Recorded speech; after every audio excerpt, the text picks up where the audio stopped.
नमस्कार, आप देख रहे हैं बोलता हिमाचल। मैं हूं अर्नब और लेकर आया हूं देवभूमि हिमाचल से आज की बड़ी और महत्वपूर्ण खबरें। दोस्तों, रोजाना खबरों के लिए चैनल को सब्सक्राइब करें, वीडियो को लाइक और शेयर करें, कमेंट बॉक्स में अपने जिले का नाम हमें जरूर बताएं। वीडियो को अंत तक जरूर देखें। चलिए शुरू करते हैं आज का हिमाचल न्यूज बुलेटिन। हिमाचल में सस्ता होने के बाद फिर महंगा हुआ सीमेंट। हिमाचल में सीमेंट 10 रुपए महंगा हो गया है। सीमेंट कंपनियों ने दाम बढ़ाकर आम लोगों को बड़ा झटका दिया है। 22 सितंबर को जीएसटी की 2 स्लैब समाप्त करने के बाद हिमाचल में सीमेंट करीब 30 रुपए सस्ता हो गया था। सीमेंट जीएसटी के 28% की स्लैब समाप्त होने के साथ ही 18% की स्लैब के दायरे में आ गया है। इस कारण प्रदेश में पहली बार सीमेंट के रेट में 30 से 40% की गिरावट हुई थी, लेकिन 3 महीने बाद अब कंपनियों ने सीमेंट के दाम बढ़ाने शुरू कर दिए हैं। इसके कारण प्रदेश में सीमेंट के रेट 390 रुपए से 420 रुपए प्रति बैग हो गए हैं। हिमाचल सरकार ने 3 माह में दी रिकॉर्ड 980 करुणामूलक नौकरियां। हिमाचल प्रदेश सरकार ने विभिन्न विभागों में 980 प्रार्थियों को करुणामूलक आधार पर नियुक्तियां प्रदान की हैं। इससे दिवंगत सरकारी कर्मचारियों के परिवारों को समय पर सहायता, सामाजिक सुरक्षा और सम्मान सुनिश्चित हुआ है। ये बात मुख्यमंत्री सुखविंदर सिंह सुक्खू ने सोमवार को शिमला में कही। उन्होंने कहा कि ये नियुक्तियां 1 अक्टूबर से 31 दिसंबर 2025 तक दी गई विशेष छूट अवधि के दौरान प्रदान की गयी। इनमें विभिन्न विभागों में 366 तृतीय श्रेणी और 614 चतुर्थ श्रेणी मल्टीटास्क वर्कर के पद शामिल हैं। उन्होंने कहा कि प्रदेश सरकार द्वारा ये कदम मानवीय दृष्टिकोण से उठाया गया है ताकि वर्षों से प्रक्रियागत देरी के कारण न्याय की प्रतीक्षा कर रहे परिवारों को तुरंत आर्थिक सहारा मिल सके और उनका आत्मसम्मान बहाल हो सके। 11 डॉक्टरों की बदली, एक आदेश रद्द। प्रदेश सरकार ने प्रशासनिक स्तर पर किया फेरबदल। प्रदेश सरकार ने स्वास्थ्य एवं परिवार कल्याण विभाग में प्रशासनिक स्तर पर बड़ा फेरबदल किया है। राज्यपाल की स्वीकृति से जारी अधिसूचना के तहत विभिन्न जिलों में तैनात 11 मेडिकल ऑफिसर्स, स्पेशलिस्ट्स के तबादले एवं समायोजन तत्काल प्रभाव से किए गए हैं। ये सभी तबादले बिना टीएजीटी के होंगे। जारी आदेश में कई डॉक्टरों को नई जगहों पर रिक्त पदों के विरुद्ध समायोजित किया गया है। इनमें स्त्री रोग, एनेस्थीसिया, मेडिसिन, सर्जरी, नेत्र रोग, मनोरोग और ऑर्थोपेडिक्स जैसे महत्वपूर्ण विभागों के विशेषज्ञ शामिल हैं। स्वास्थ्य विभाग ने सभी संबंधित अधिकारियों को तत्काल नए कार्यस्थल पर कार्यभार ग्रहण करने और ज्वाइनिंग रिपोर्ट विभाग को भेजने के निर्देश दिए हैं। शिमला से हरौली स्थानांतरित हुआ एसडीआरएफ कार्यालय। तर्क भीड़ कम करने के लिए सरकार ने उठाया ऐसा कदम। प्रदेश सरकार ने राज्य आपदा प्रतिक्रिया बल एसडीआरएफ कार्यालय को शिमला से ऊना के हरौली क्षेत्र स्थित कौशल विकास संस्थान पालकवाह खास में स्थानांतरित कर दिया है। सोमवार को इस संबंध में अधिसूचना जारी कर दी है। एसडीआरएफ को 15 जनवरी तक नए परिसर में स्थानांतरित करना होगा। राज्य सरकार शिमला शहर में भीड़ भाड़ को कम करने के लिए अभी तक 7 कार्यालयों को शिफ्ट कर चुकी है। सोमवार को 8वां कार्यालय शिफ्ट कर दिया है। राज्य सूचना आयोग को शिमला से धर्मशाला शिफ्ट करने की तैयारी है।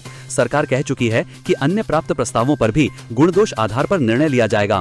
सरकार शिमला में कई भवनों का किराया करोड़ों में दे रही है, इसलिए सरकार ने निर्णय लिया है कि खाली भवनों का उपयोग किया जाए। शिमला शहर 25,000 की आबादी के लिए बसाया गया था। मौजूदा समय में यदि साथ लगते क्षेत्रों को भी जोड़कर देखा जाए तो 4 से 5 लाख की आबादी रहती है। आईजीएमसी शिमला मामले के बाद हिमाचल सरकार सख्त। हाई लेवल कमेटी की गठित। शिष्टाचार की निगरानी व नैतिक आचरण के लिए एसओपी बनेगी। हिमाचल प्रदेश सरकार ने इंदिरा गांधी मेडिकल कॉलेज एवं अस्पताल आईजीएमसी शिमला में डॉक्टर और मरीज मारपीट मामले के बाद सख्त रुख अपना लिया है। चिकित्सा शिक्षा एवं अनुसंधान विभाग ने एक उच्च स्तरीय समिति का गठन किया है। कमेटी मेडिकल कॉलेज एवं अस्पतालों में नैतिक आचरण, व्यवहार और शिष्टाचार से जुड़े नियमों की निगरानी करेगी। सरकार की अधिसूचना के अनुसार मेडिकल कॉलेजों, अस्पतालों और स्वास्थ्य संस्थानों में शांतिपूर्ण, स्वस्थ और सौहार्दपूर्ण वातावरण बनाए रखना अनिवार्य है। हाल के वर्षों में सामने आए विवादों, शिकायतों और घटनाओं ने सरकार को ये कदम उठाने पर मजबूर किया है। भले ही राष्ट्रीय चिकित्सा आयोग पहले से ही नैतिक आचरण को लेकर दिशा निर्देश जारी कर चुका है, जमीनी स्तर पर उनके पालन को लेकर गंभीर सवाल उठते रहे हैं। करुणामूलक आधार पर आए नौकरी के आवेदनों को दुरुस्त करने के निर्देश। शिक्षा विभाग में करुणामूलक आधार पर आए नौकरी के आवेदनों को 10 दिन में दुरुस्त करने के निर्देश जारी किए हैं। विभाग के अधिकारियों का कहना है कि द्वितीय और चतुर्थ श्रेणी के पदों के लिए विभाग को जो आवेदन मिले हैं उनमें त्रुटियां हैं। ऐसे में विभाग ने इन्हें दुरुस्त करने के निर्देश दिए हैं। गौर हो कि विभाग ने अनुकंपा के आधार पर रोजगार के लिए पात्र उम्मीदवारों के मामले सरकार को प्रस्तुत किए हैं और नीति के तहत निर्धारित चेकलिस्ट के अनुसार जांच की गई कि दस्तावेज अधूरे हैं। रोजगार प्रमाण पत्र जमा करने की तिथि तक पूर्ण न होने के कारण अपूर्ण पाए गए। ऐसे में अब आवेदकों को आवेदन पत्र जमा करने की अंतिम तिथि उच्च शिक्षा उपनिदेशक द्वारा प्रमाणित करने को कहा गया है। हिमाचल में बीपीएल सूची से नाम कटने पर भड़के लोग, सरकार के खिलाफ धरना प्रदर्शन, नए नियमों के नाम पर मनमानी का आरोप। हिमाचल प्रदेश की पंचायतों में बीपीएल सूची में हो रही छटनी पर लोगों में भारी आक्रोश है। जिला चंबा में बीपीएल सूची से गरीब परिवारों को बाहर निकालने का विरोध आरंभ हो गया है। सोमवार को लोगों ने एकजुट होकर उपायुक्त कार्यालय के बाहर धरना प्रदर्शन किया और कांग्रेस सरकार के विरुद्ध जमकर नारेबाजी की। इस दौरान भाजपा प्रदेश कार्य समिति के सदस्य जय सिंह भी मौजूद रहे। उन्होंने कहा कि नए नियमों और कट ऑफ का बहाना बनाकर बिना पारदर्शिता, बिना पंचायतों की संस्तुति और बिना वास्तविक जमीनी सत्यापन के जिलाधीशों के माध्यम से हजारों पात्र गरीब परिवारों के नाम बीपीएल सूची से हटाए जा रहे हैं। कई क्षेत्रों में जारी नई सूचियों में 80 से 90% तक पुराने बीपीएल परिवारों का अचानक गायब हो जाना इस बात का प्रमाण है कि ये सामान्य प्रशासनिक प्रक्रिया नहीं बल्कि योजनाबद्ध कटौती है। बीपीएल सूची से नाम कटते ही गरीब परिवारों से आवास, राशन, पेंशन, इलाज, छात्रवृत्ति जैसी जीवन से जुड़ी बुनियादी सुविधाएं अपने आप छिन जाएंगी। एचआरटीसी बस कंडक्टर को बच्चे की टिकट न काटना पड़ा भारी, महिला ने बताई थी कम उम्र। हिमाचल प्रदेश पथ परिवहन निगम एचआरटीसी बस के कंडक्टर को बच्चे की टिकट न काटना महंगा पड़ गया। हमीरपुर डिपो के अंतर्गत चल रही जंगलबेरी शिमला रूट की बस में ये लापरवाही का मामला सामने आया है। नियमित निरीक्षण के दौरान निगम के जांच दल ने नियमों के उल्लंघन को गंभीरता से लेते हुए संबंधित बस परिचालक पर नियमानुसार जुर्माना लगाया है। साथ ही भविष्य में इस तरह की चूक दोबारा न हो, इसके लिए कड़ी हिदायतें भी जारी की गई हैं। हिमाचल पंचायत चुनाव में देरी पड़ेगी भारी, केंद्रीय ग्रांट पर गहरा सकता है संकट। हिमाचल प्रदेश में पंचायती राज संस्थाओं और शहरी निकायों के चुनाव 31 जनवरी तक करवाना निर्धारित नियमों के तहत आवश्यक है।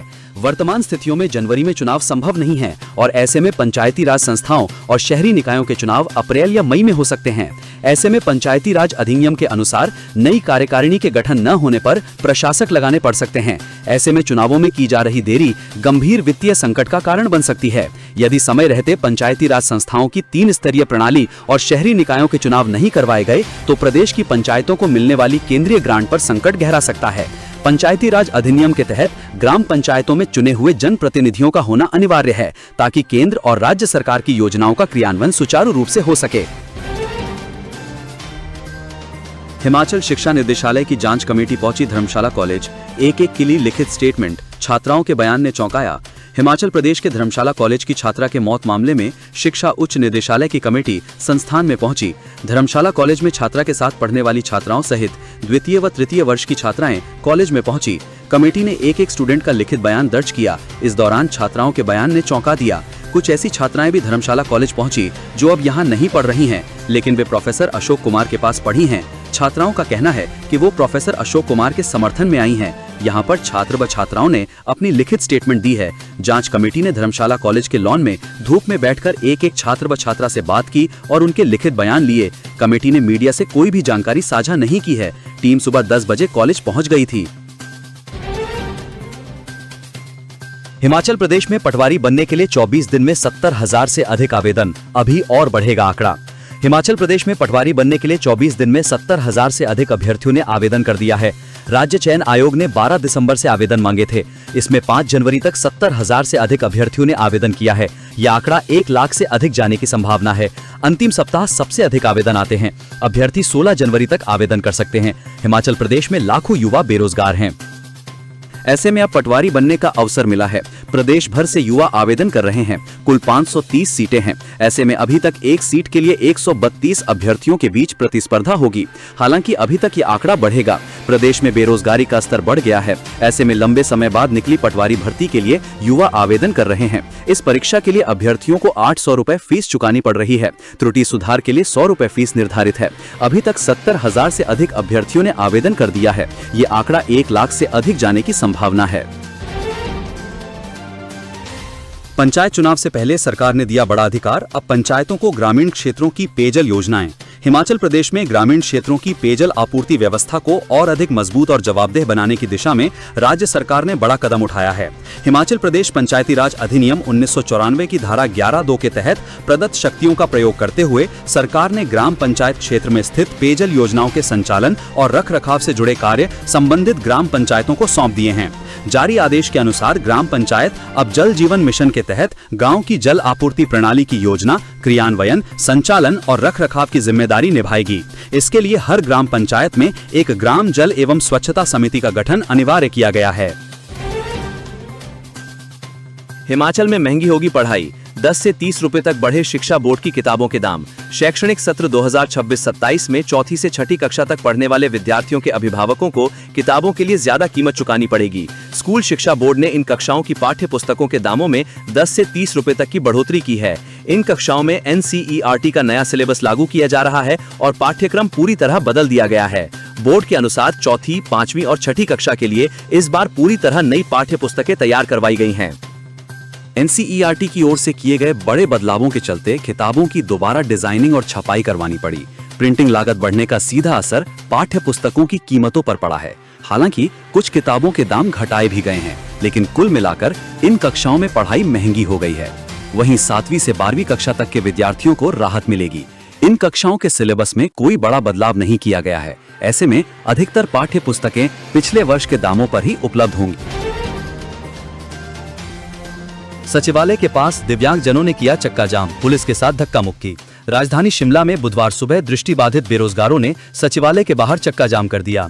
छोटा शिमला स्थित काट रोड पर सुबह करीब 10 बजे प्रदर्शनकारी सड़क के बीचों बीच बैठ गए, जिससे शहर की लाइफलाइन मानी जाने वाले काट रोड पर यातायात पूरी तरह ठप हो गया। हालात ऐसे बने कि 4 किलोमीटर से अधिक लंबा ट्रैफिक जाम लग गया और दफ्तर जाने वाले कर्मचारियों को पैदल सफर करना पड़ा। दृष्टिबाधित संघ के बैनर तले जुटे बेरोजगारों ने कांग्रेस सरकार के खिलाफ जमकर नारेबाजी की।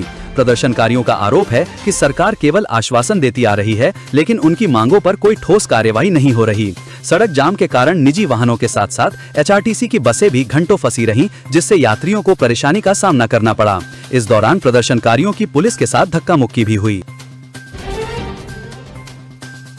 PMGSY 4 के दूसरे चरण का सर्वेक्षण शुरू। अप्रैल महीने से देश भर में शुरू होने जा रहा है योजना का चौथा दौर। हिमाचल प्रदेश में प्रधानमंत्री ग्राम सड़क योजना 4 के दूसरे चरण का सर्वेक्षण आरंभ हो गया है। मंडल स्तर पर इस प्रक्रिया को युद्ध स्तर पर चलाया गया है। सर्वेक्षण में ऐसे गांवों को सड़क से जोड़ने हेतु सूचीबद्ध किया जा रहा है जिनकी जनसंख्या 250 से अधिक है और निर्माण हेतु किसी प्रकार का रोड़ा नहीं है। हालांकि PMGSY 4 देश भर में अप्रैल माह से आरंभ होगी, जिसके लिए PWD ने प्रस्ताव मंजूरी के लिए केंद्र को भेजे हैं। CBSE सूची में जुड़े 18 नए स्कूल। सरकार ने शिक्षा व्यवस्था की मजबूती के लिए लिया फैसला। प्रदेश सरकार ने शिक्षा व्यवस्था को सुदृढ़ करने की दिशा में एक और अहम कदम उठाते हुए CBSE स्कूलों की सूची में नए स्कूल शामिल कर लिए हैं। आगामी शिक्षा सत्र से अब राज्य में 118 सरकारी स्कूल CBSE बोर्ड के अंतर्गत संचालित होंगे, जबकि पहले ये संख्या लगभग 100 थी। नई सूची में शिमला जिले के शोघी, कुमारसेन, कांगड़ा के धर्मशाला, महंता, मझीण, रैत, सोलन के बरोटीवाला, धुंधन, परागपुर, शिमला के चौपाल, देहाबलसन, सिरमौर के ददाहू, कांगड़ा के गरली, मंडी के रिवालसर, भरेड़ी, बड़सर, किन्नौर के झाकड़ी, हमीरपुर के कांगू, कांगड़ा के कपाहड़ा, कोटला, सलियाना, शिमला के दत्तनगर, चंबा के ककीरा और किन्नौर के निचार स्कूलों को शामिल किया गया है। इन सभी स्कूलों को CBSE के सरस 6.0 पोर्टल पर अपनी संबद्धता का केस सबमिट करने के निर्देश दिए गए हैं।